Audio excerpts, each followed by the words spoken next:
The following purports to be a letter from a UC Berkeley history professor to his or her department. I cannot confirm if that is actually what it is, or neither can I confirm any of the facts in it, but I thought it was worth sharing. I'm not trying to get this person fired, although I think they might be if this gets any more traction, but that's not my intention. I just thought it was worth sharing. Dear Professors, I am one of your colleagues at the University of California, Berkeley. I have met you both personally, but you do not know you closely, and I'm contacting you anonymously with apologies. I am worried that writing this email publicly might lead to me losing my job, and likely all future jobs in the field. In your recent departmental emails, you mentioned our pledge to diversity, but I am increasingly alarmed by the absence of diversity of opinion on the topic of the recent protests and our community response to them. In the extended links and resources you provided, I could not find a single instance of substantial counter-argument or alternate narrative to explain the underrepresentation of black individuals in academia or their overrepresentation in the criminal justice system. The explanation you provided in your documentation, to the near exclusion of all others, is univariate. The problem of the black community are caused by whites, or, when whites are not physically present, by the infiltration of white supremacy and white systemic racism into American brains, souls, and institutions. Many cogent objections to these theses have been raised by sober voices, including from within the black community itself, such as Thomas Sowell and Wilfred Riley. These people are not racists or Uncle Toms. They are intelligent scholars who reject a narrative that strips black people of agency and systemically externalizes the problems of black community onto outsiders. Their view is entirely absent from the departmental and UCB-wide communities.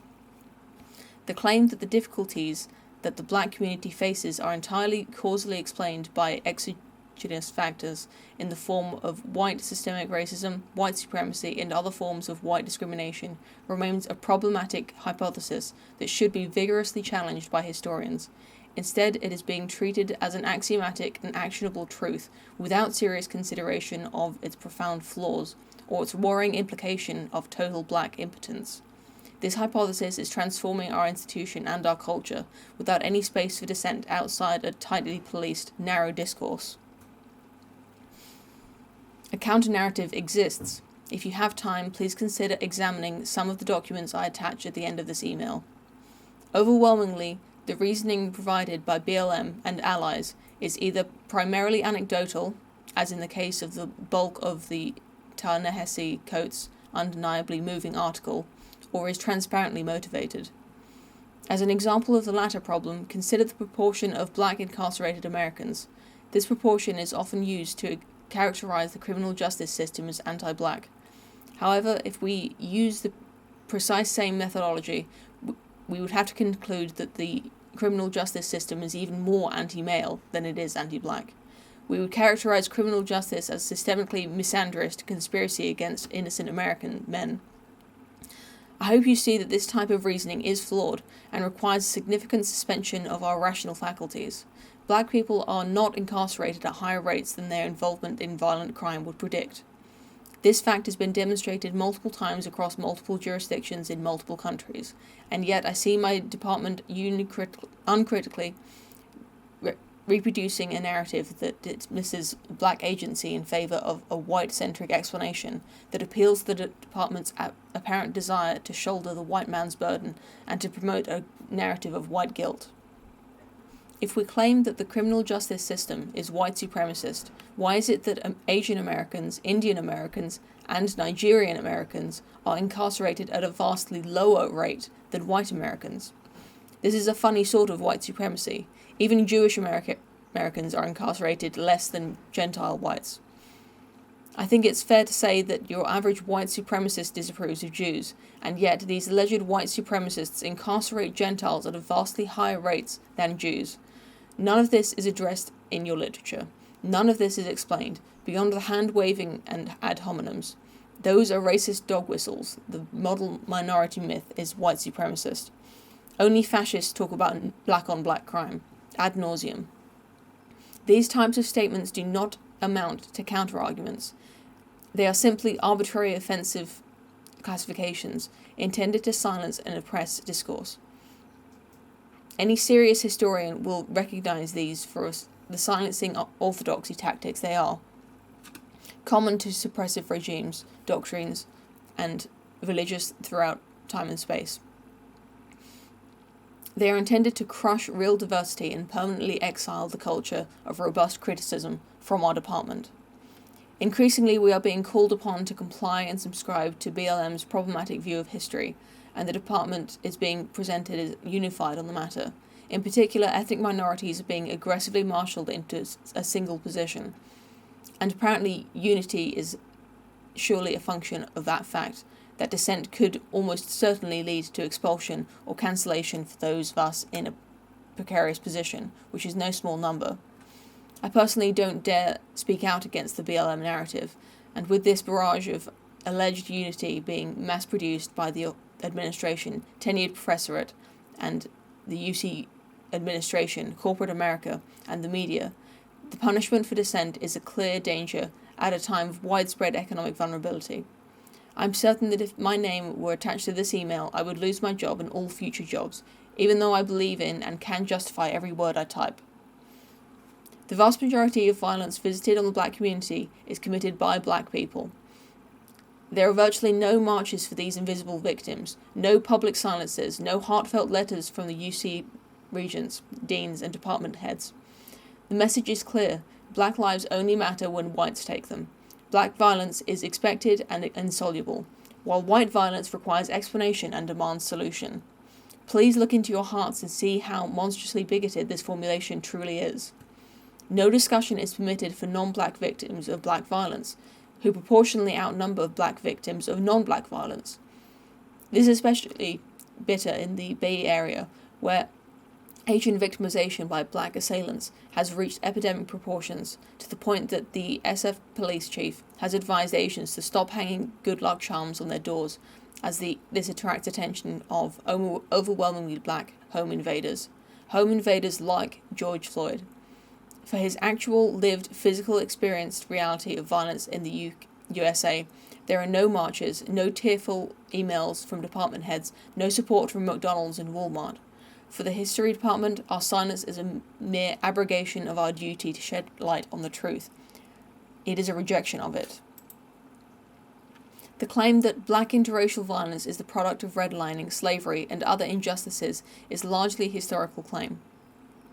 It is for historians, therefore, to explain why Japanese internment or the massacre of European Jewry hasn't led to the equivalent rates of dysfunction and low SES performance among Japanese and Jewish Americans, respectively.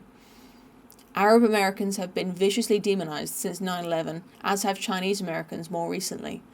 However, both outperform white Americans on nearly all SES indices, as do Nigerian Americans, who incidentally have black skin. It is for historians to point out and discuss these anomalies. However, no real discussion is possible in the current climate at our department. The explanation is provided to us. Disagreement with it is racist, and the job of historians is to further explore additional ways in which the explanation is additionally correct. This is a mockery of the historical profession. Most troubling, our department appears to have been entirely captured by the interests of the Democratic National Convention and the Democratic Party more broadly. To explain what I mean, consider what happens if you choose to donate to Black Lives Matter, an organization UCB History has explicitly promoted in its recent mailers. All donations to the official BLM website are immediately redirected to Act Blue Charities, an organization primarily concerned with bankrolling election campaigns for Democratic candidates. Donating to BLM today is to indirectly donate to Joe Biden's 2020 campaign. This is a grotesque given the fact that American cities with the worst rates of black-on-black violence and police-on-black violence are overwhelmingly Democrat-run. Minneapolis itself has been entirely in the hands of Democrats for over 5 decades. The systemic racism there was built by successive Democrat administrations. The patronizing and condescending attitudes of Democratic leaders towards the black community, exemplified by nearly every Biden statement on the black race, all but guarantee a perpetual state of misery, resentment, poverty, and the attendant grievance politics which are simultaneously annihilating American political discourse and black lives. And yet, donating to BLM is bankrolling the election campaigns of men like Mayor Frey, who saw their cities devolve into violence. This is a grotesque capture of a good faith movement for necessary police reform and of our department by a political party. Even worse, there are virtually no avenues for dissent in academic circles. I refuse to serve the party, and so should you. The total alliance of major corporations involved in human exploitation and BLM should be a warning flag to us, and yet this damning evidence goes unnoticed, purposefully ignored, or perversely celebrated. We are the useful idiots of the wealthiest class, carrying water for Jeff Bezos and other actual real modern-day slavers. Starbucks, an organization using literal black slaves in its coffee plantation supplies, is in favor of BLM. Sony, an organization using cobalt mined by yet more literal black slaves, many of whom are children, is in favor of BLM, and so apparently are we. The absence of counter-narrative enables this obscenity. Fiat lux indeed. There also exists a large constituency of what can only be called race hustlers, hucksters of all colours who benefit from stoking the fires of racial conflict to secure administrative jobs, charity management positions, academic jobs, and advancement, or personal political entrepreneurship. Given the direction our history department appears to be taking far from any commitment to truth, we can regard ourselves as a formative training institution for this brand of snake oil salespeople.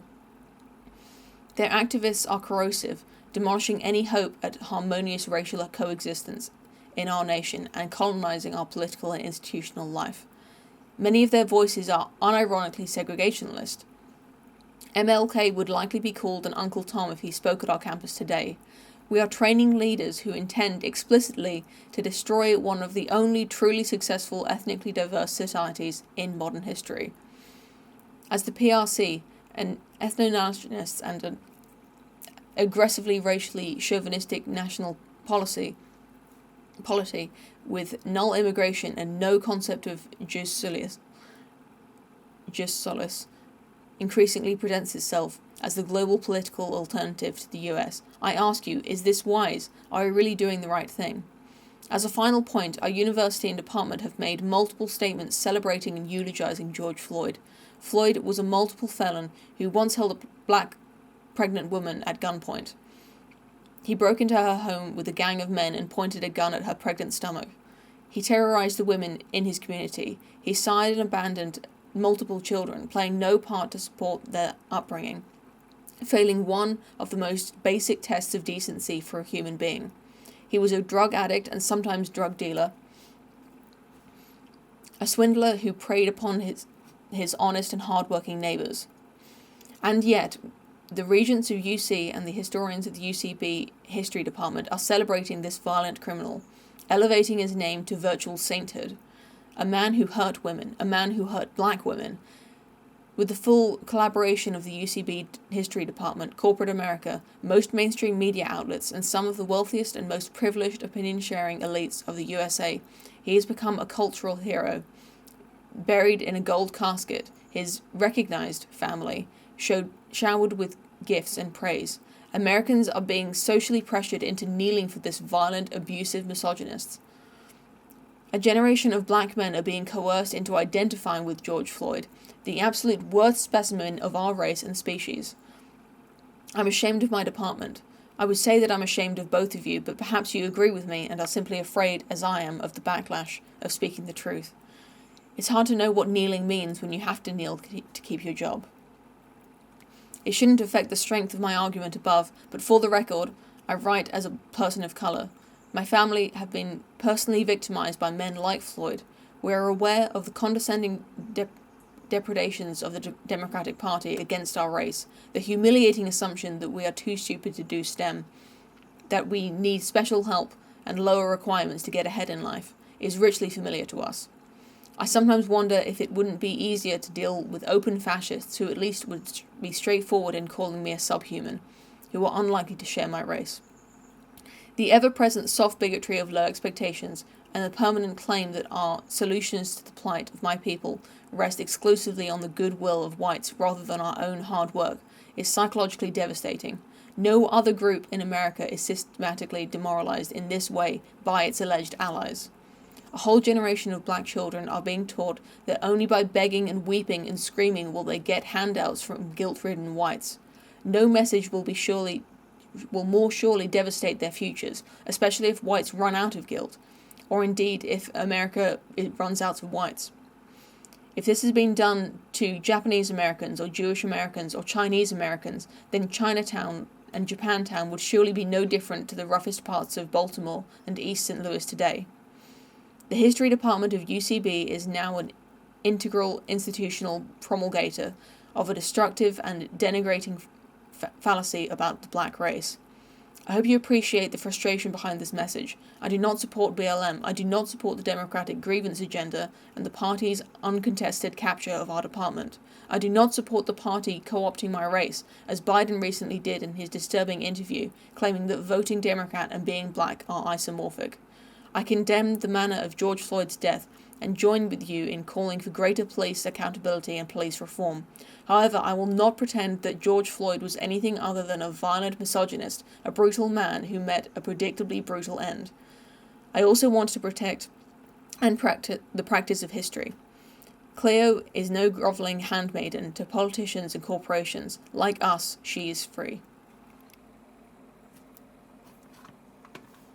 Thanks for watching, and I'll see you again soon. You can find a transcript of everything I just read in the description of this video.